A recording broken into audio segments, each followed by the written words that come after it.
안녕하세요. 대한축구협회 기술이사 임쌤입니다.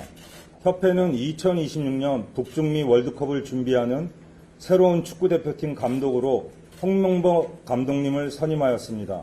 계약 기간은 2027년 1월 사우디아라비아에서 개최되는 아시안컵까지입니다. 먼저 시즌 중임에도 불구하고 어려운 결정을 내려준 울산 구단에게는 진심으로 감사하다는 말씀을 드립니다. 동시에 K리그와 울산 팬 분들에게는 소속팀 감독을 시즌 중 대표팀 감독으로 모셔 클럽을 떠나게 해 죄송한 마음입니다. 깊은 사과의 말씀을 드리겠습니다. 또한 클린스만 감독이 물러난 이후 약 5개월 동안 감독 선임 작업에 고생하신 전력강화위원회 정혜성 위원장님을 비롯한 위원님들께 감사의 말씀을 전하겠습니다. 우선 그간의 전력강화위원회의 과정을 설명드리도록 하겠습니다. 협회 전력강화위원회는 4월 30일 6차까지 논의를 거쳐 1순위와 2순위로 외국인 감독을 후보로 올리고 협상을 했습니다. 제가 이 자리에서 공식적으로 누군지 이름을 밝히지는 않겠으나 그간 언론에 계속적으로 언급되었던 분들이기 때문에 여기 계시는 미디어 여러분들이 알고 계시리라 생각이 됩니다. 결과적으로 이 두 분과의 협상은 무산되었습니다. 첫 번째 분은 결국 국내 체류 기간과 그에 따른 부과되는 부수적 비용이 문제였으며 그분의 최종 답변은 대한민국 축구 국가대표팀 감독직을 수행하면서 국내에 거주할 수 없다는 것이었으며 협회는 협상을 더 이상 이어나갈 수 없었습니다.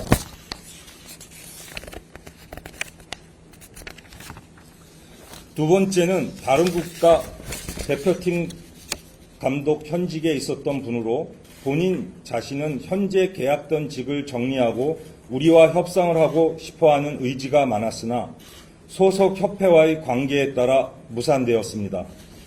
그 이후 전력강화위원회는 7차부터 10차까지 회의를 통해 최종 후보군을 선정하고 나머지 절차는 정혜성 위원장님께 위임하는 것으로 종료되었습니다. 그 과정에서 정혜성 위원장님이 사퇴 의사를 표하게 되었고 최종 후보로 결정된 5명을 이어받아 기술이사인 제가 이어나가게 되었습니다. 최종 후보자 5명 중 국내 감독은 홍명보 감독님 1명이었고 외국인 감독 4명 중 1명은 6차까지 과정 중에 인터뷰를 진행했었고 1명은 인터뷰 자체가 무산되어 나머지 2명에 대해 제가 지난주 유럽에 가서 대면 인터뷰를 하고 돌아왔으며 그 결과를 토대로 전력강화위원회에서 선정한 최종 후보 중 홍명보 감독님을 선임하게 되었습니다. 다음으로는 홍명보 감독님을 선임한 배경과 과정을 설명드리겠습니다. 저는 지난 7월 2일부터 4일까지 앞에 설명드린 외국인 감독 후보 2명을 대면 인터뷰하고 돌아왔습니다. 인터뷰를 마치고 비행기를 타고 7월 5일 낮에 한국에 도착했습니다. 저는 어떤 결정이 한국 축구 발전에 도움이 될까 스스로 많은 고민을 했었습니다. 다음날 7월 5일 금요일 경기를 마치고 돌아오는 홍명보 감독님 집 앞에서 밤 11시경에 만났습니다. 홍명보 감독님은 최종적으로 압축된 후보 3인 중 전력강화위원회로부터 가장 높은 지지를 받은 바 있습니다. 저는 홍명보 감독님에게 몇 차례 한국 축구의 철학과 게임 모델을 연결해서 A 대표팀과 연령별 대표팀의 연속성과 발전을 위해서 헌신해 달라는 부탁을 몇 차례나 드렸습니다.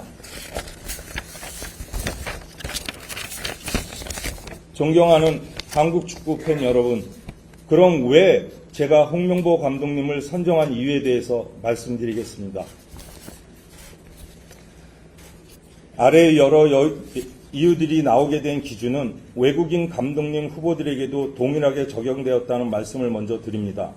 첫 번째, KF의 철학 및 게임 모델 연계를 고려했을 때 홍명보 감독님이 보여주신 플레잉 스타일을 보면 빌드업 시 라볼피아나 형태와 비대칭으로 백스리 변형을 가져갑니다. 이러한 빌드업을 통해 프로그레션에 의해서 상대 측면 뒷공간을 효율적으로 공격하는 모습을 확인할 수 있었습니다.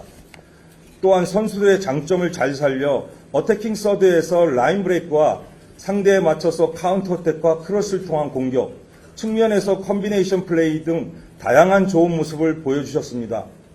대표팀에도 지속하고 발전해 나가야 할 경기 템포 조절과 공수 밸런스, 포지셔닝, 기회 창출도 보였습니다. 작년 데이터로 근거로 기회 창출에 한 득점이 리그 1위, 빌드업 1위, 압박의 강도 1위, 활동량은 12위였지만 이것을 해석하면 효과적으로 뛰면서 경기를 했다는 것입니다. 지난 칼타르 월드컵에서 아르헨티나가 우승했지만 활동량은 하위 그룹에 있었습니다. 이런 것이 우리 한국 축구의 교훈이라고 생각합니다. 그리고 무엇보다 중요한 것은 홍명보 감독님은 이전 A대표팀, 언더 23세 대표팀, 언더 20세 대표팀, 지도자로서의 경험과 협회 전무로서 기술, 행정 분야에 대한 폭넓은 시야를 가지고 계시고 이런 부분들이 앞으로 우리가 KF의 철학, 각급 연령별 대표과의 연속성 그리고 연계성을 강화하는 데 큰 도움이 될 수 있을 거라 생각합니다. 두 번째, 홍명보 감독님의 리더십입니다. 지난 홍명보 감독님의 원팀, 원스피릿, 원골 현재 시점에서 필요하다는 생각을 가졌습니다. 따라서 한국 축구가 유지해야 할 정신력, 조화, 원팀 정신을 만드는 데 탁월한 능력을 가진 감독이라 평가했습니다. 지난 2명의 외국인 감독의 교훈을 삼아 팀 내 자유로움 속에 기강은 필요하고 대표팀의 창의성 유지 및 원팀 확립을 위한 적임자라 판단했습니다.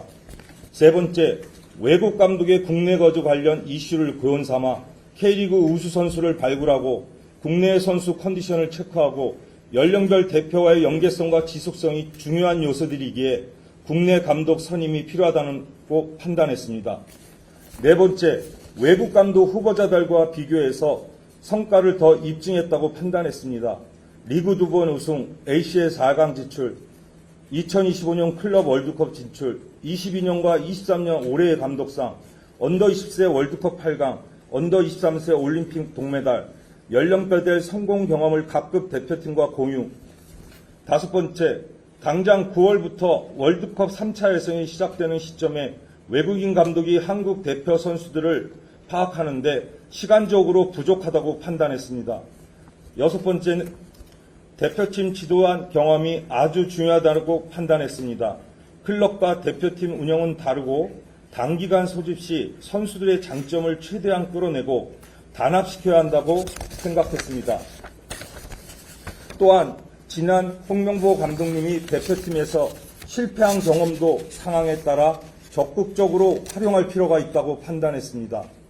일곱 번째, 외국인 감독 후보자들이 유럽 빅리그 경험이 있고 자신들의 확고한 철학이 있는 것은 존중하지만 그것을 바탕으로 홍명보 감독님보다 더 뚜렷한 성과가 있다고 판단하기 어려웠으며 그들의 철학을 우리 대표팀에 입히기 위해서는 시간적으로 부족하다고 판단했습니다. 여덟 번째, 외국인 감독은 인터뷰 결과 각급 대표팀 연계에 필요한 충분한 체류 시간 확보에 대해서도 확신이 안 들었습니다. 물론 한 분은 체류가 문제가 없었지만 다른 감독은 이 부분이 까다로웠습니다.